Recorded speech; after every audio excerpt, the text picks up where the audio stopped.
इंशाल्लाह 17 तारीख को हम हमारी पार्टी की गैदरिंग हो रही है बड़ी लिबर्टी चौक के ऊपर, और इंशाल्लाह लिबर्टी चौक में मैं अपने खिताब के ऊपर अपनी कौम को डेट दूंगा जब हम 2 असेंबलीज, हमारी जो पख्तूनख्वा की असेंबली और हमारी जो पंजाब की असेंबली है, इसको हम डिसॉल्व करेंगे, इसमें से निकल के हम इलेक्शन अनाउंस करवाएंगे। 17 दिसंबर को असम्बलियां तहलील करने का ऐलान करूंगा। इमरान खान ने तारीख दे दी। जमान पार्क में हम खिताब करते हुए कहा कि लिबर्टी चौक जलसे में तारीख दूंगा, जिसके बाद 17% मुल्क में इलेक्शन हो जाएंगे। कौमी असम्बली में जाकर इस्तीफे देंगे। इदारों से कहता हूं कि मुल्क की फिक्र है तो इंतखाबात की तरफ जाएं।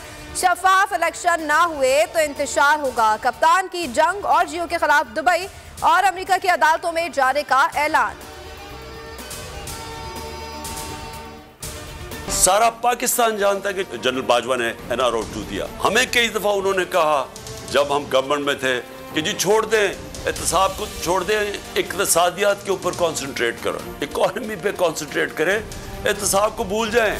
जनरल बाजवा ने मुल्क के साथ वो किया जो दुश्मन भी ना करे। इमरान खान कहते हैं कि सारा पाकिस्तान जानता है कि NRO 2 किसने दिया। बड़े बड़े डाकुओं के केस माफ किए जा रहे हैं। हमें कहा गया कि एहतिसाब छोड़ें, मईशत पर तवज्जो दें। तासुर दिया जा रहा है कि हम चाहते हैं एस्टैब्लिशमेंट हमारी मदद करे, हम चाहते हैं कि इदारे न्यूट्रल रहें। चीफ इलेक्शन कमिश्नर रोज हमारे खिलाफ नया फैसला करता है। मुतालबा किया था तमाम पार्टियों के फंडिंग केस एक साथ सुने जाएं। 4 साल से हमें कटहरे में रखा हुआ है।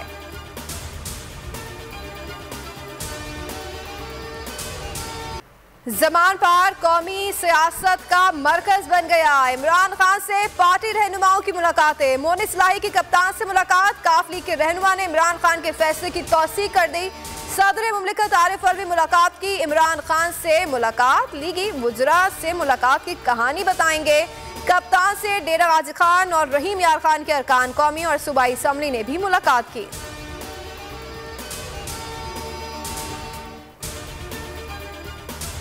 रजीम चेंज ऑपरेशन से मुल्क को नाकाबिल तलाफी नुकसान पहुंचाया गया। आज मुल्क पर चोर मुसल्लत है। मुल्क दिवालिया होने के करीब पहुंच चुका है। रहनुमा PTI शिबली फराज की इस्लामाबाद में मीडिया से गुफ्तगू। शफकत महमूद बोले ये केसेस खत्म होने तक इलेक्शन नहीं कराना चाहते, भगोड़ों को वापस ला रहे हैं। हमाद अजहर ने कहा कि सियासी इंजीनियरिंग करके बदउनवानों को मुल्क पर मुसल्लत किया गया।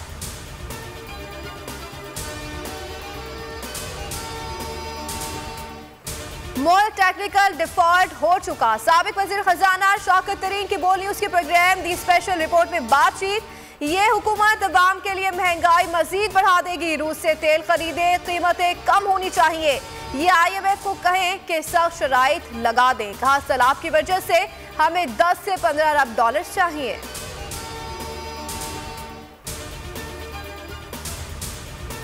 इलेक्शन होने वाले हैं, कौन तैयारी करे। इमरान खान को नायल करके सियासी अदम इस्तेकाम खत्म नहीं हो सकता। इस्तेकाम के लिए इलेक्शन कराना पड़ेंगे।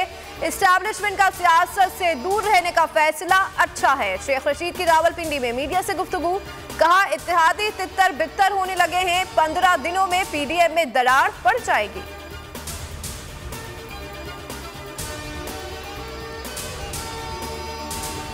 रिकॉर्डिक मुआहदे पर PDM हुकूमत में इख्तलाफात खुलकर सामने आने लगे हैं। BNP मेंगल ने मामलात तय होने के दावे मुस्तरद कर दिए। कहा वजीर कानून आजम नजीर तारड़ का बयान हकायक के बरक्स है। हुकूमत के साथ डेडलॉक बरकरार है। लीगी रहनुमा ने इत्तेहादियों से मामलात तय होने का बयान दिया था।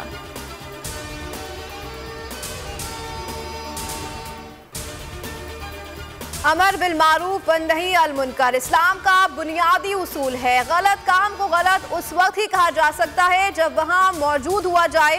पार्लियामान एक बुनियादी इदारा है, इदारों को फाल करना होगा। बड़ी सियासी जमात असम्बली से बाहर हो तो वो फाल कैसे होगी, ये भी सवाल है। चीफ जस्टिस ऑफ पाकिस्तान के इमरान खान की नैब तरमीम के खिलाफ दरख्वास्त पर रिमार्क्स।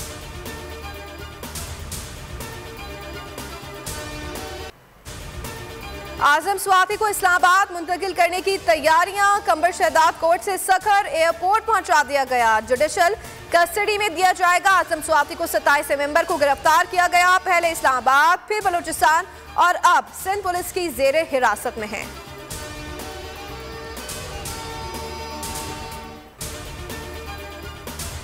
आज दुनिया को बहुत से चैलेंजेस का सामना है। किसी भी तनाज़े के फरीक दो तरफा मामले कहकर तवज्जो नहीं हटा सकते। सलामती कौंसिल तस्लीमशुदा तनाज़ात के हल में मौसर किरदार अदा करे। कश्मीर पर सलामती कौंसिल की करारदाद अमल दरामद की मुंतजर है। बिलावल भुट्टो का सलामती कौंसिल में इजहार ख्याल।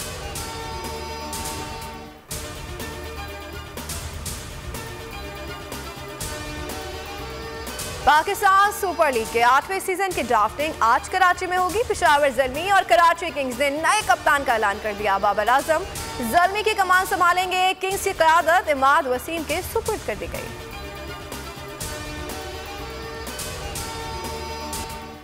हर चीज फ्री में मिल जाती है। दुकानदार मोहम्मद रिजवान से पैसे लेने के लिए तैयार नहीं। विकेटकीपर बैट्समैन का माइकल ईथरटन को दिलचस्प इंटरव्यू। बोले सिर्फ उनसे ही नहीं, बाबर आजम और शाहीन शाह अफरीदी से भी कोई पाकिस्तानी दुकानदार पैसे नहीं लेता।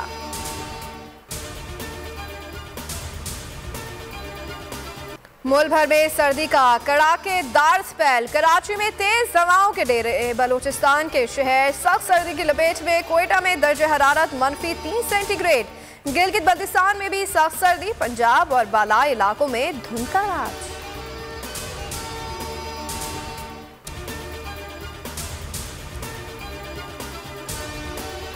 और उम्र 57 की, बॉडी 27 साल वाली शाहरुख खान के फिल्म पठान के लिए नई लुक अपना ली। फिल्म का ट्रेलर हिट, शाकीन को नया लुक भा गया। सोशल मीडिया पर तस्वीर और वीडियोस वायरल हो गई।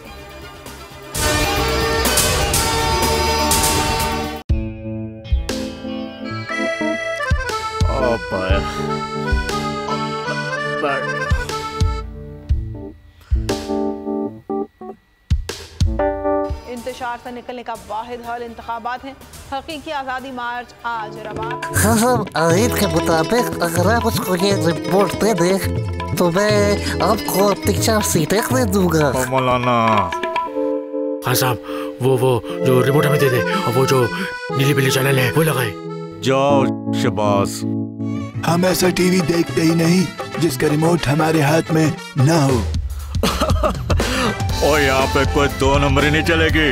और हम कोई गुलाम है जो आप रिमोट मांगे हम दे दें?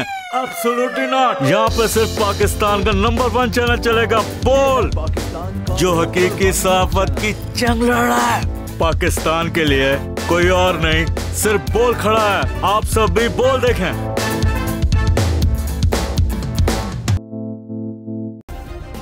सब्सक्राइब करें और बेल दबाएं ताकि कोई खबर रह न जाए।